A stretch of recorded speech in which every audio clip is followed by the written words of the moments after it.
Hello दोस्तों। तो आज की इस वीडियो में हम लोग जानेंगे हमारे जीवन का क्या मूल्य है। स्वामी विवेकानंद जी के द्वारा स्वामी विवेकानंद क्या बताते हैं हमारे जीवन का मूल्य के बारे में, वो हम लोग इस कहानी में जानेंगे। तो आइए हम लोग बिना समय को गवाते हुए अपनी कहानी को स्टार्ट करते हैं। यह महात्मा बुद्ध के समय की घटना है। महात्मा बुद्ध जब भी भिक्षा भिक्षाटन के लिए जाते तो अनमोल आम लोग उसको भिक्षा में तो देते ही थे, कभी कभी उसको घेर करके अपने मन की सवालों का समाधान भी उनसे पूछते थे। एक दिन एक व्यक्ति ने बुद्ध से पूछा, प्रभु जीवन का मूल्य क्या है?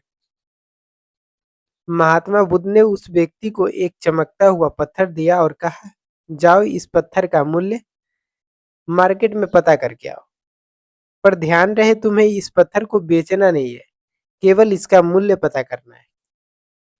वह व्यक्ति पत्थर लेकर के गांव के बाजार में सबसे पहले एक फल वाले के पास गया जो संतरे बेच रहा था। उस फल वाले को उसने पत्थर दिखाते हुए उसकी कीमत पूछा। उसने उस पत्थर की कीमत कुल 12 संतरे लगाई। उसके बाद वह व्यक्ति एक सब्जी बेचने वाले के पास वो पत्थर लेकर के गया।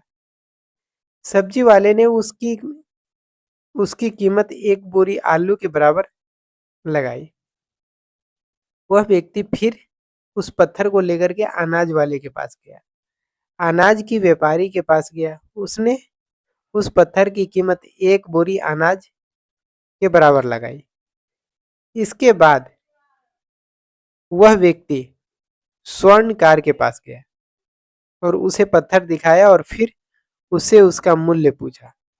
तो स्वर्णकार ने उस पत्थर को देखते हुए कहा, 50 लाख रुपए में मुझे इस पत्थर 50 लाख रुपए में मुझे इस पत्थर को बेच दो। उस व्यक्ति ने स्वर्णकार को मना कर दिया। तो स्वर्णकार ने फिर से कहा, भाई 2 करोड़ रुपए में दोगे क्या? यह तुम ही बता दो इसकी या तुम ही बता दो कि इसकी कितनी कीमत लोगे। उस आदमी ने स्वर्णकार से कहा, मेरे गुरु ने इस पत्थर को बेचने से मना किया है। इसके बाद वह व्यक्ति हीरे के एक जोहरी के पास गया। जोहरी ने उस पत्थर को देखा। उसने उसे रूबी के रूप में पहचाना। उसने उस पत्थर के सामने एक लाल कपड़ा बिछाया और उस बेशकीमती रूबी को एक परिक्रमा लगाई, माथा टेका। फिर जोहरी ने उस व्यक्ति से कहा, कहाँ से लाए भाई ये बेशकीमती पत्थर रूबी? सारी कयामत क्या सारी दुनिया बेचकर भी इस अनमोल पत्थर की कीमत नहीं लगाई जा सकती है। वह व्यक्ति हक्का बक्का रह गया। फिर वह सीधे महात्मा जी के पास गया। महात्मा बुद्ध के पास गया और पैरों के पास दोनों हाथ जोड़ करके बैठ गया। उसने पूरी कहानी महात्मा जी को सुनाई और बोला, प्रभु अब आप ही बताओ महावीर जीवन का मूल्य क्या है? महात्मा बुद्ध मुस्कुराते हुए बोला, फल वाले जो संतरे का व्यापारी था उसने पत्थर की कीमत 12 संतरे लगाई। सब्जी वाले ने एक बोरी आलू, अनाज के व्यापारी ने अनाज, स्वर्णकार ने 2 करोड़ और जौहरी ने इसे बेशकीमती माना। ठीक यही स्थिति तुम्हारे जीवन की भी है। तुम बेशक हीरा हो, लेकिन ध्यान रखना कि सामने वाला तुम्हारी कीमत अपनी क्षमताओं, अपनी जानकारी, वे अपनी समझ से ही लगाएगा। महात्मा बुद्ध को की बात सुनते ही वे व्यक्ति को मानवीय जीवन का मूल समझ में आ गया।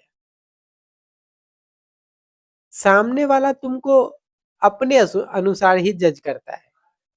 उसमें जितना क्षमता है वो उतना ही तुम में देखता है, लेकिन तुम में क्या है वो सिर्फ तुम जानते हो। बाकी बात कोई नहीं जानता है। जो तुम कर सकते हो वो सारी दुनिया नहीं कर सकती है, कोई नहीं कर सकता। इसलिए अपने मूल्य को खुद पहचानो। ये कहानी अगर आप लोगों को अच्छा लगा हो तो चैनल को लाइक एंड सब्सक्राइब तो जरूर कीजिएगा। धन्यवाद। तो इस वीडियो को हम यहीं पे समाप्त करते हैं। धन्यवाद।